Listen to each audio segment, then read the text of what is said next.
इतिहास में कुछ ही ऐसी महिलाएं हैं जिन्होंने अपनी इच्छा शक्ति के बल पे अपनी राज्य की रक्षा की।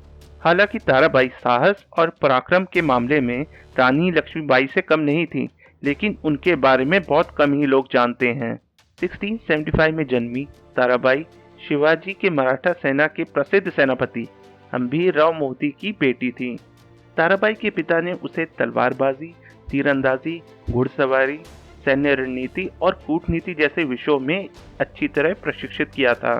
ताराबाई महज 8 साल की थी जब उनकी शादी शिवाजी महाराज के छोटे बेटे राजा राम से हुई। यह उस समय की बात है जब मुगल और मराठाओं के बीच में दक्कन पे नियंत्रण के लिए लगातार युद्ध चल रहा था। 1674 में शिवाजी महाराज ने दक्कन में एक स्वतंत्र मराठा राज्य की स्थापना की। 1680 में शिवाजी की मृत्यु हो गई, जिसके बाद उनके सबसे बड़े बेटे संभाजी ने राज्य संभाला। संभाजी ने मुगलों के खिलाफ अपना संघर्ष जारी रखा, लेकिन 9 साल बाद 1689 में मुगलों ने संभाजी को पकड़ लिया और उन्हें मार डाला। इसके बाद उन्होंने संभाजी की पत्नी येसुबाई और उनके बेटे शाहू को भी पकड़ लिया और जेल में डाल दिया। इसके बाद शिवाजी के दूसरे बेटे और ताराबाई के पति राजा राम मराठाओं के राजा बने और रायगढ़ में उनका राज्याभिषेक हुआ। 15,000 से अधिक की मुगल सेना ने रायगढ़ के किले पर हमला किया, लेकिन राजा राम भेष बदल के रायगढ़ से भागने में सफल रहे। उन्होंने आखिरकार सतारा में एक दरबार की स्थापना की और वो खुद जिंजी के किले में रहने के लिए चले गए। लेकिन 11 साल बाद ही 1700 में मराठाओं को एक और झटका लगा, जब फेफड़ों के रोग के कारण राजा राम का निधन हो गया। उनकी अचानक मृत्यु के 1 महीने बाद ताराबाई ने अपने 4 वर्ष के बेटे शिवाजी द्वितीय को राजा बनाया और मराठाओं की बागडोर अपने हाथ में ले ली। ताराबाई ने मुगलों के हमले को रोकने के लिए रणनीति और स्थिर नेतृत्व की तत्काल आवश्यकता महसूस की, जिसके बाद 25 वर्ष की इस विधवा ने मराठा सेना की कमान संभाली। हालांकि ताराबाई अपने पति को खोने से दुखी थी, लेकिन आंसू बहाने में उन्होंने अपना समय बर्बाद नहीं किया। इसके बजाय उन्होंने औरंगजेब के खिलाफ एक जोरदार हमले की तैयारी की। मुगलों को लगा कि 2 छोटे बच्चों और असहाय महिला को हराना मुश्किल नहीं होगा और वो ताराबाई को कमजोर और असहाय समझने लगे। लेकिन ताराबाई एक बुद्धिमान महिला थी। ताराबाई ने राजनयिक और सैन्य मामलों में अपना ज्ञान अपने पति के जीवन काल में ही इकट्ठा कर लिया था। उन्होंने इस ज्ञान का इस्तेमाल महत्वपूर्ण साझेदारी बनाने और संसाधनों और सैनिकों को इकट्ठा करने में लगाया। ताराबाई एक कुशल घोड़सवार योद्धा थी और वो अपने कमांडर और सैनिकों को प्रेरित करने के लिए व्यक्तिगत रूप से दुश्मनों पर आक्रामक हमला करने में भाग लेती थी। ताराबाई की सबसे बड़ी ताकत ये थी कि उन्होंने कभी भी सीखना बंद नहीं किया और वो अपने दुश्मनों से भी सीखती थी। ताराबाई ने औरंगजेब से भी काफी बातें सीखी, जिनमें से एक थी कि कैसे दुश्मनों के कमांडरों को रिश्वत देके अपनी तरफ किया जा सकता है। इसके अलावा ताराबाई और उसके कमांडरों ने मुगल साम्राज्य के इलाकों में भी घुसना शुरू किया और खुद के टैक्स कलेक्टर भी नियुक्त किए। इस प्रकार जब मराठाओं के किले औरंगजेब के हाथ में आ जाते थे, तब भी स्थायी टैक्स कलेक्टर की वजह से उस जगह के संसाधनों पे ताराबाई का ही नियंत्रण रहता था। औरंगजेब ने 2 दशक से अधिक समय तक दक्कन में निरंतर युद्ध किया था और सतारा के युद्ध में उन्होंने अपनी सेना का 5वां हिस्सा खो दिया। 1701 के अंत में मुगल शिविर में हार के लक्षण दिखाई दे रहे थे।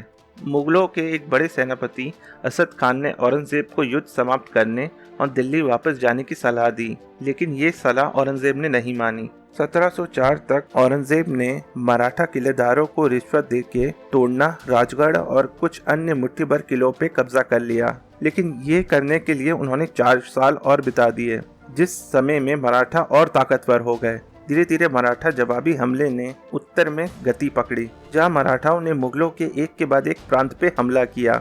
मुगल बादशाह अब बचाव की स्थिति में नहीं थे, क्योंकि खजाना खाली हो गया था और बचाव के लिए कोई भी सेना वहां पे उपलब्ध नहीं थी। 1705 में मराठा सेना ने 2 गुटों में नर्मदा पार की। पहली सेना ने नेमाजी शिंदे के नेतृत्व में भोपाल को लूट लिया। दूसरी सेना ने खांडेराव की अध्यक्षता में भरूच और पश्चिम में हमला किया। इस जीत ने मराठाओं के लिए पूरा गुजरात तट खोल दिया। उन्होंने तुरंत दक्कन में मुगल सेना के लिए जाने वाली खाने पीने के सामान को नष्ट कर दिया। 1705 के अंत तक मराठाओं ने मध्य भारत और गुजरात पर मुगलों का कब्जा कमजोर कर दिया। 1706 में मुगल मराठा साम्राज्य से पीछे हटने लगे। महाराष्ट्र में औरंगजेब बहुत निराश हो गए थे। उन्होंने मराठाओं के साथ बातचीत शुरू की, लेकिन फिर अचानक बातचीत तोड़ के वाकीनारा के एक छोटे से राज्य पे हमला कर दिया। सेनापति जादव ने थोड़े से ही समय में शाहदरी के लगभग सभी प्रमुख किलों को जीत लिया।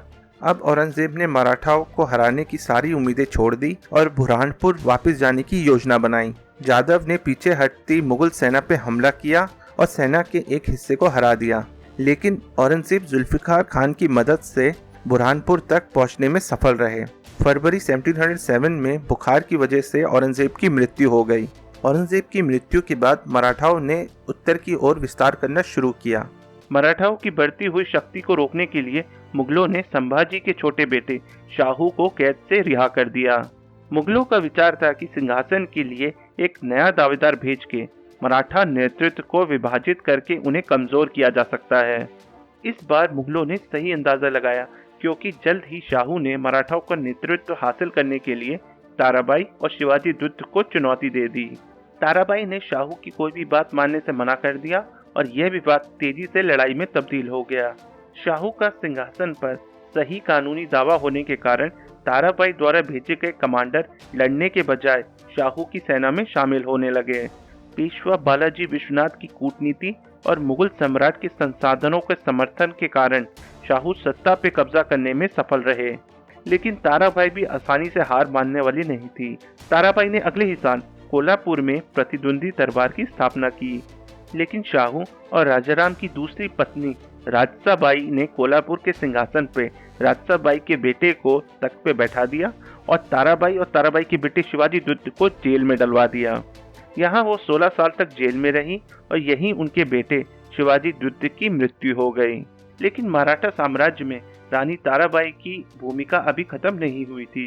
16 साल बाद राजसाबाई के बेटे से राजा शाहू की दुश्मनी हो गई, जिसके बाद राजा शाहू ने पक्ष बदल लिया और ताराबाई को जेल से मुक्त करा लिया। राजा शाहू ने ताराबाई को सतारा के महल में रहने के लिए आमंत्रित किया। कुछ साल बाद छत्रपति शाहू गंभीर रूप से बीमार पड़ गए, जिसके बाद 73 वर्ष की आयु में ताराबाई ने एक बार फिर मराठाओं का नेतृत्व किया और राजा शाहू के मरने के बाद उन्होंने अपने पोते राजाराम द्वितीय को नया छत्रपति के रूप में नियुक्त किया। अपने पोते राजाराम द्वितीय को छत्रपति के रूप में स्थापित करने के बाद ताराबाई को पता चला कि मराठा साम्राज्य की ताकत पेशवाओं के हाथ में चली गई है।